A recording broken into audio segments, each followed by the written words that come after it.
Old Testament stories for the New Testament family, where we're going to look at individuals in the Old Testament, families in the Old Testament, and we're going to seek to apply some of the lessons from their circumstances and situations to our circumstances and situations. And this morning, what we're going to look at is really comes down to a couple of things. Strife and favoritism amongst the family, and what that can do to you, what that can do to your family, what that can do to the relationships that you find near and dear to your heart. And because all of us, at some point, at some time, at some place, somewhere, have been hurt by somebody that we've deeply cared for. And we thought deeply cared about us.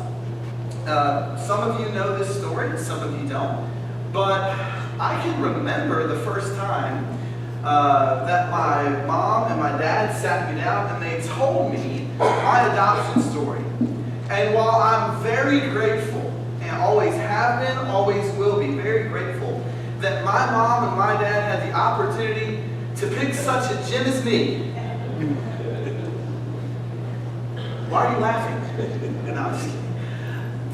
While they had a chance to pick me, there was also something there underneath the surface that nobody could really see, that nobody could really detect, that I had to deal with for years on end. And that was the fact that there was somebody before my mom and dad who had me but was willing to give me up because they didn't want such a gem as me. Right? They didn't want me. And that resonated with me, and that stayed with me, not just until middle school or high school, but long into my early adulthood. Now, some of you are going to say, well, Dean, you're not really adult. You might be 31, but you act 3. And I get that. That's okay. You can have your opinion about that. But that caused a lot of inner turmoil and a lot of outer strife with people that I cared about. And one of the stories that really helped me walk through that situation is this story that we're going to look at this morning. About the relationship between Joseph and his father, Joseph and his brothers, and how all that unfolds. How do we handle, as Christians, or people who want to seek and follow after God's way, by God's wisdom, how do we handle those situations where people in our family, I mean, the thing that hurts the most isn't necessarily some bum at work, right, that makes you mad every single day, that you don't really have a relationship with. Sometimes the deepest scars, the wounds that hurt the most, come from the people who say they love you unconditionally. So how do we walk through that as Christians?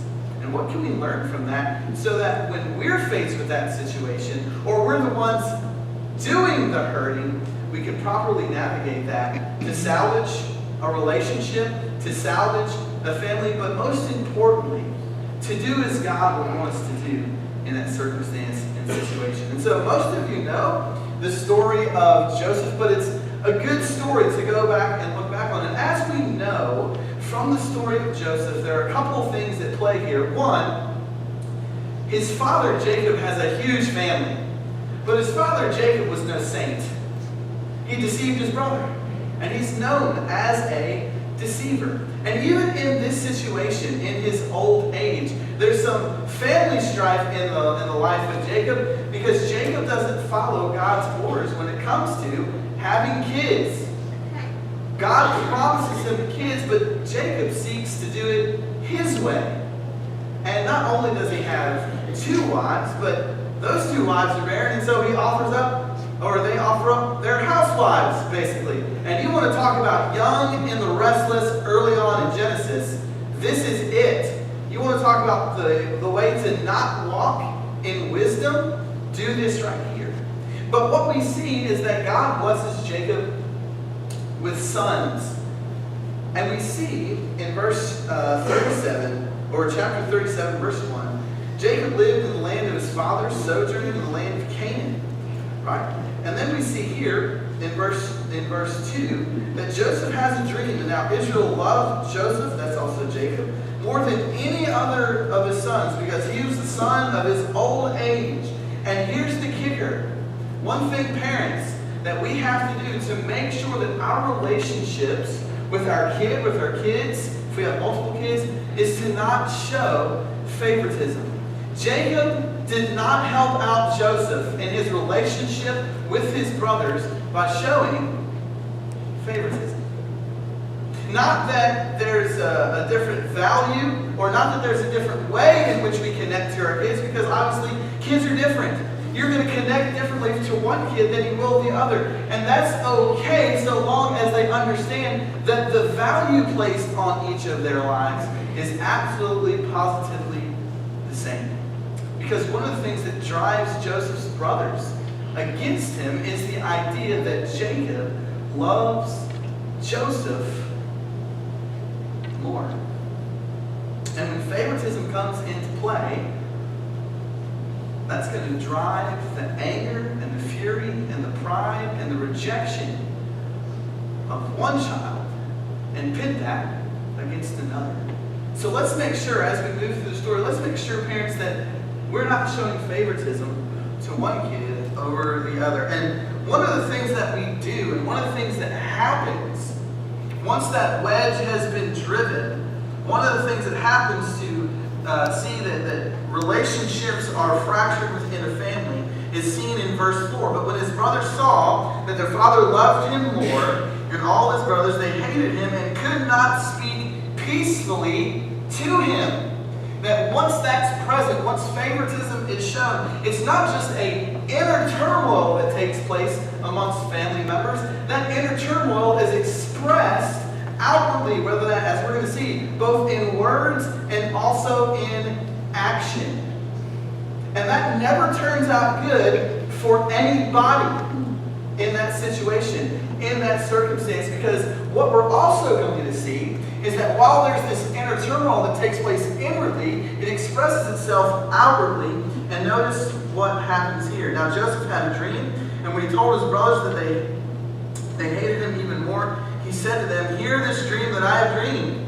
Behold, we were binding sheaves in the field, and behold, my sheaves arose and stood upright. And behold, your sheaves gathered around it and bowed down to my sheaf." His brother said, "Are you indeed to reign over us? Or are you indeed to rule over us?" So they hated him even more for his dreams and for his words. Then he had another dream, and told his brothers and said, "Behold, I have dreamed another dream. Behold, the sun, the moon, the 11 stars were bowing down to me." But when he told it to his father and his brothers, his father rebuked him and said to him, "What is this dream that you dreamed? Shall I and your mother and your brothers indeed come and bow ourselves to the ground before you?" And his brothers were even more jealous of him, but his father kept this saying in mind. And so we see that not only is there an instance where the father has favoritism towards one son over the other, but another thing that can drive a wedge between you and your family is one of your family members' success that you don't have.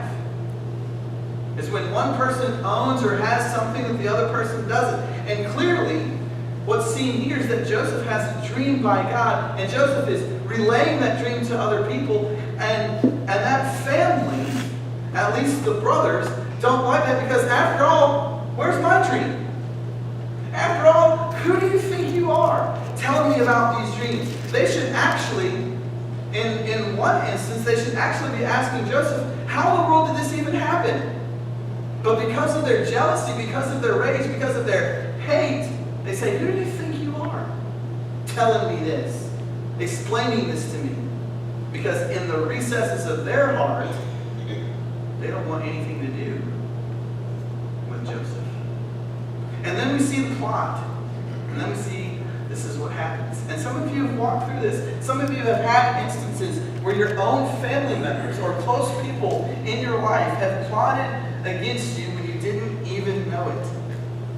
And in verse 12 it says, the brothers went to pasture the father's flock near Shechem, And Israel said to Joseph, "Are not your brothers pasturing the flock in Shechem?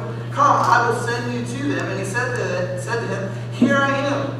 So he said to him, "Go now, see if it's well with your brothers and with the flock, and bring me word." So the father sends his favorite son out to his brothers simply to return with a report. Sometimes the worst things done to you and the worst things done to me come from circumstances that seem so innocent. It's a report. It's simply doing the Father's will. And sometimes in your life, in my life, in doing the Father's will will set us up against our own family. Jesus even said this. Jesus noted that those who would follow after him, it would cost them everything.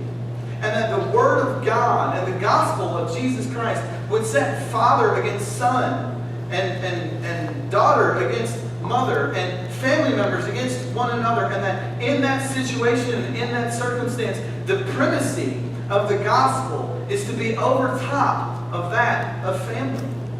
And sometimes when you're faced with that, when you're faced with a decision, when you're faced with a conversation, when you're faced with a circumstance in which you absolutely positively know that the family is on the wrong side of the situation and God calls you to speak truth to that situation, that's going to hurt. Even though it's just a conversation. Even though it seems so innocent. Even though all you want to do is help the father and help your family. All Joseph wants to do is help his father and make sure his brothers are okay. All you want to do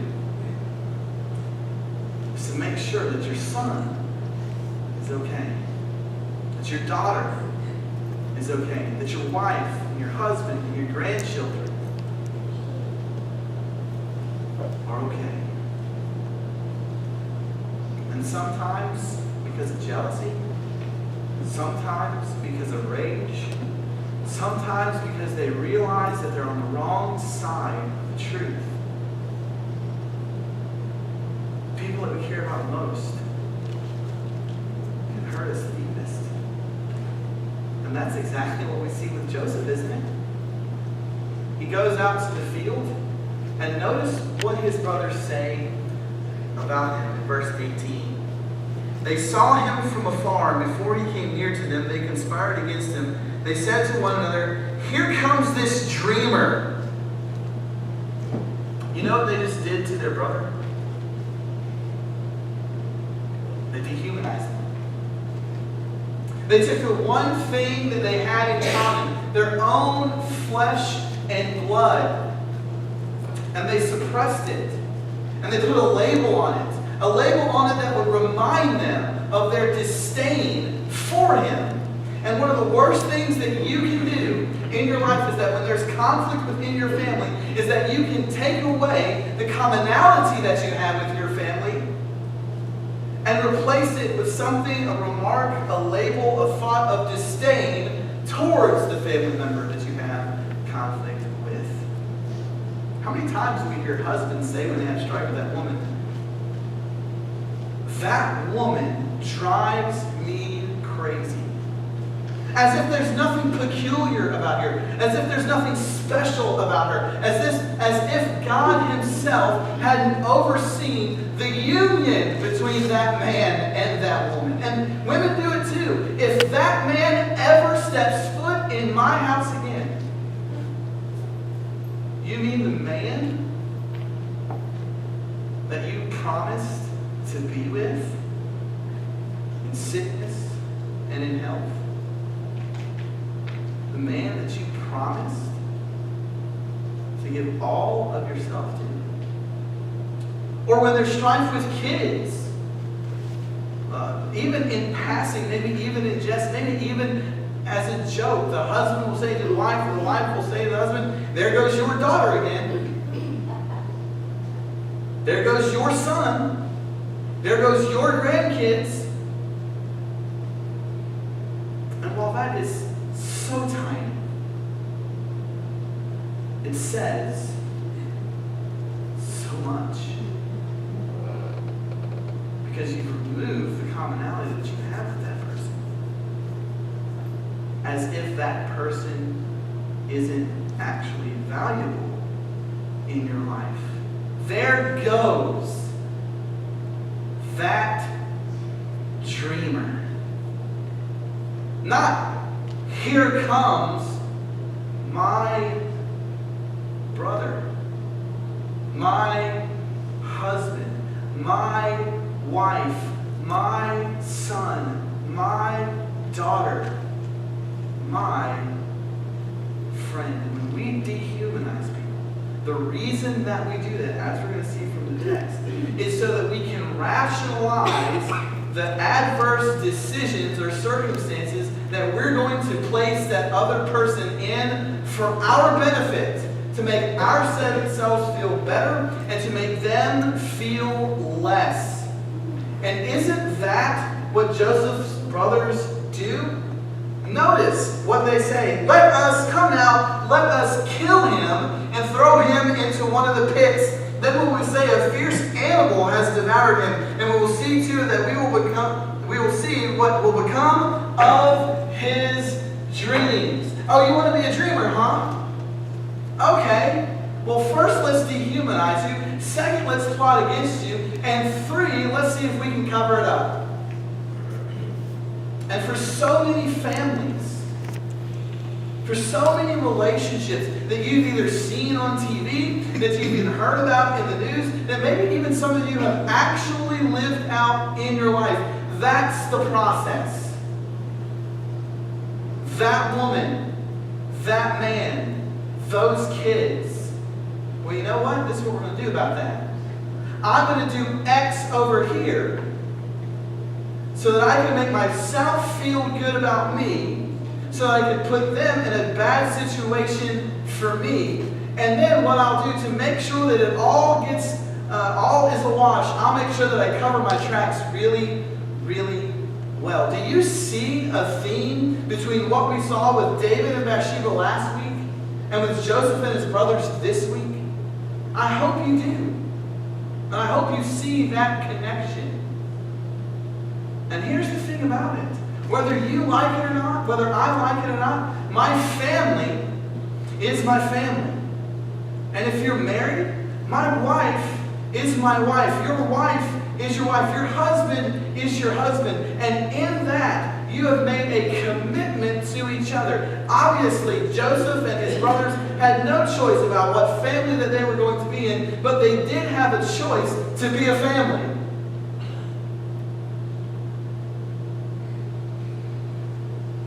And all of his brothers betrayed that over what? Think about it for a second. A dream? A coat? They want to kill their brother over a coat, over a dream. And how many families are broken up over superficial things? How many times have you seen in the news that, and this is an extreme example, that one family member killed another family member because of the inheritance that their father left? Or that one wife or husband killed their spouse because of the insurance money that they would get?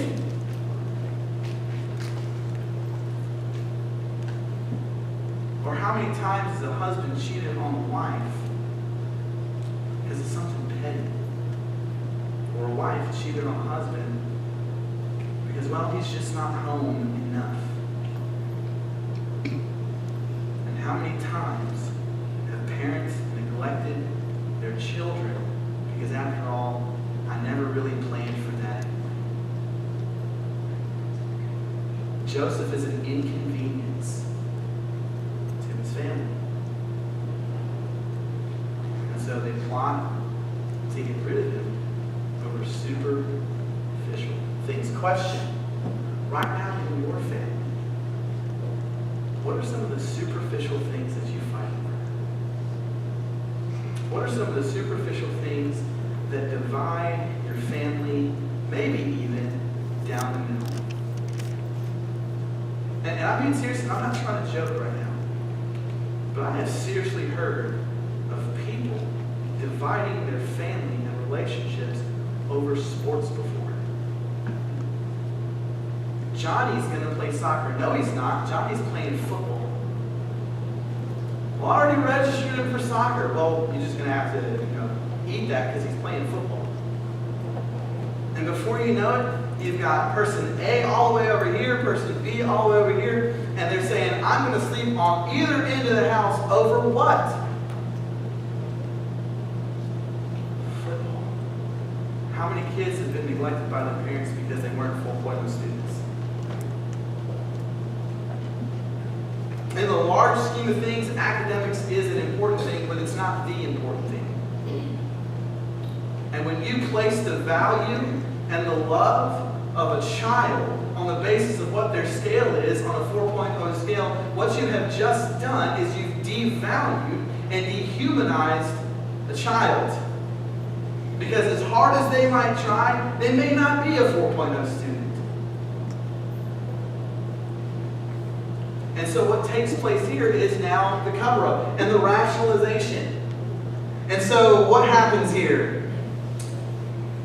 Reuben says, when Reuben heard it, he rescued him out of their hands, saying, let us not take his life. And Reuben said to him, shed no blood, throw him into this pit here in the wilderness, but not lay a hand on him. Oh, that's even better. That really solves the problem, Reuben. We won't kill him. Let's just throw him into a pit. As if that's infinitesimally better. They leave him in the pit to do what? Die. How's that any different than killing him and laying in there to rot? And so it goes on, he says there, so when Joseph came, his brothers, they stripped him of his robe, they stripped many colors that he wore, and they took him and they threw him into the pit. The pit was empty. There was no water in it. They left him there to die. Then they sat down to eat with their brother in the pit. They had a meal.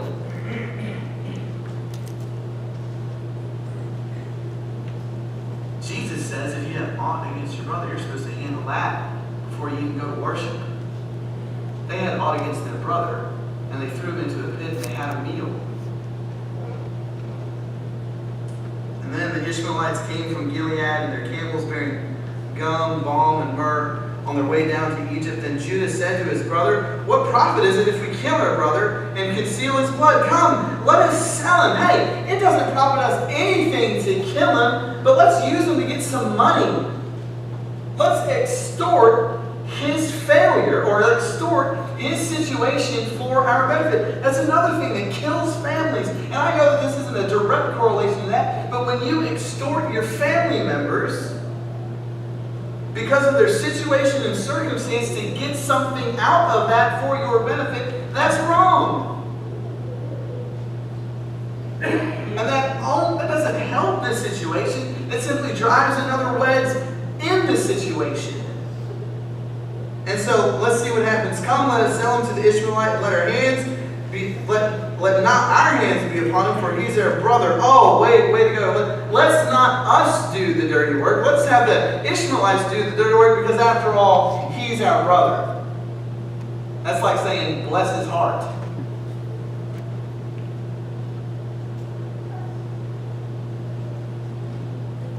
And so the cover-up begins. They take Joseph, they dip the robe, they show it to Jacob, and they destroy emotionally their father. And so Joseph obviously has been destroyed by his family. And some of you know what that's like. Some of you have experienced that. Some of you are experiencing that right now. And the question is, what do I do? What does Dean do at 17 years old with all of this rage and this pent-up anger over two people that didn't want him? What do you do when you realize, hey, my wife, my husband doesn't love me the same way that they used to? Hey, what do you do when there's friction with my kids and there seems to be a deterioration of the relationship that used to be so strong? What do I do when someone in my family is trying to exploit my situation and circumstance for their gain? What do I do in all of that? See, Joseph's life was not easy. He went from a pit, served in the palace, and got wrongly accused, was then in prison. But what did Joseph do in all of these things? It's kind of like Job. In all of these things, Joseph did not sin. Joseph realized that even though his family might try to murder him, might betray him, might exploit him, might stab him in the back, there was one who was always faithful, and that was God. And that's what you and I need to realize in those times where life is difficult, but also family is difficult. But notice what happens in chapter 45. From all of these things, Joseph rises to power because guess what? They meant it for evil, but God meant it for good. And here's the point of what Joseph does. Joseph stays faithful to God, and he also stays faithful to his family. Because in chapter 45, Joseph provides for his family. Then Joseph, after multiple interviews with his family, Joseph could not control himself before all those who stood with him. He cried, "Make everyone go out from me." So no one stayed with him when Joseph made himself known to his brothers, and he wept aloud so that the Egyptians heard it, and the household of Pharaoh heard it. And Joseph said to his brothers, "I am Joseph. Is my father still alive?" In the moment where Joseph would absolutely, positively be justified in probably murdering all of them at the worst and putting all of them in prison at the least, what does he do? He shows grace to them, mercy to them, and compassion to them, because he realizes that they are still family. That those are still his brothers. That's still my husband. That's still my wife. Those are still my kids. Those are still my brothers and sisters in Christ. And so Joseph said to his brothers, "Come near me, please." And when they came near, he said, "I am your brother Joseph, whom you sold into Egypt. Now do not be distressed or angry with yourselves because you sold me here." What? That doesn't sound like your average situation or circumstance or response to those. Usually, the response should be, you should be ashamed of yourself. I have every right to hurt you. I have every right to punish you. I have every right, in the fiber of my bones says, all of you line up and I'm going to kill you one by one. All of you line up and I will sell you to an Ishmaelite. Why did he do that? When he seems so justified. Because Joseph understands the fault of his family, but they need to see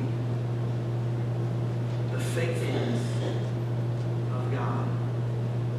And if Joseph acts the same way that his family has acted, then he's really no different than the rest of his family, is he? And so he needs to be the living example of God's grace and compassion and mercy in this situation, which is why he says, don't be distressed. In a roundabout way, he's saying, I know we've had a difficult relationship. And I know you've done a lot of bad things to me. But I forgive you. I forgive you. And he continues to say there, for the famine has been in the land these 2 years, and there are yet 5 years in which there will be neither plowing nor harvest, and God sent me before you to preserve you, a remnant on earth, and to keep alive for you many survivors. So it was not you who sent me here, but God. He has made me a father to Pharaoh, a lord to all of his house, and a ruler over the land of Egypt. Hurry and go to my father and say to him, thus says your son Joseph, God has made me lord of all Egypt. Come down to me, do not tarry. You shall dwell in the land of Goshen, and shall be near me, you and your children and your children's children, and your flocks, your herds, and all that you have. There I will provide for you, for there are yet 5 years of famine to come, so that you and your household and all that you have do not come to poverty. And now your eyes see, and the eyes of my brother Benjamin see, and it is my mouth that speaks to you. You must tell your father all of my honor in Egypt, and all that you have seen. Hurry and bring my father down here. Then they fell upon their brother Benjamin's neck and wept. And Benjamin wept upon his neck. And because he showed grace and mercy and compassion, the family that was broken because of sin is now healed because of a faithful example of what God can do when He's at the center of your life. Because when family hurts and family wounds, God has the ability to heal. And that's what He does in Joseph's family. And we would do well to believe that He can do the same thing in our families. 3 months ago, as I was working on schoolwork at Viola,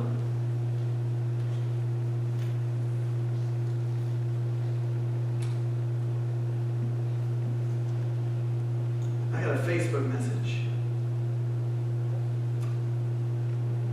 from a lady that I'd never talked to, from a lady that I'd never seen, and from a lady that I swore that I would never talk to as long as I lived.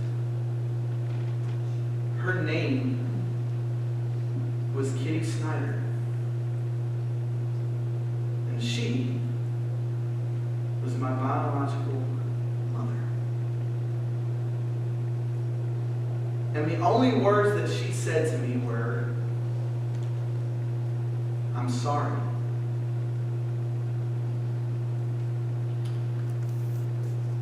And in that moment, I had a choice. I can allow the rage and the anger and the fury that was seen by Joseph's brothers towards Joseph to continue to burn and to begrudge and to hold that chasm wide open. Or it could be like Joseph. Say, hey, don't worry about it. Because through it all, God has brought me here. This morning, I don't know what your family situation is. I don't know what your marriages are like. I don't know what your relationship with your kids are like. I don't know what the relationships are like between brothers and sisters here as far as the intricate details of those or the history of those. But I want to tell you this morning that no matter where you are, no matter what circumstance you face, and no matter how deep the wounds might be, God can heal that if you allow yourself to be a Joseph. Because if he can do that for Joseph's family, if he can do that in the life of David, as we saw last week, then rest assured he can do it in yours as well. And notice the way in which this situation was healed. It wasn't because Joseph sent a messenger. It wasn't because Joseph sent 5 messengers. It wasn't because Joseph said, stay away from me and come back to me when I'm good and ready for you to come back to me. No, upon the moment that Joseph saw an opportunity for healing, He looked his brothers in the eye and had a conversation. What conversations do you need to have? What conversations do we need to have? Because when family hurts and when family wounds, God can heal. Would you take the opportunity this morning to become a healer instead of a hurter? Would you take the opportunity this morning to let God heal and not allow rage and anger to hinder? If that's you and you need that this morning, please let us know. Stand.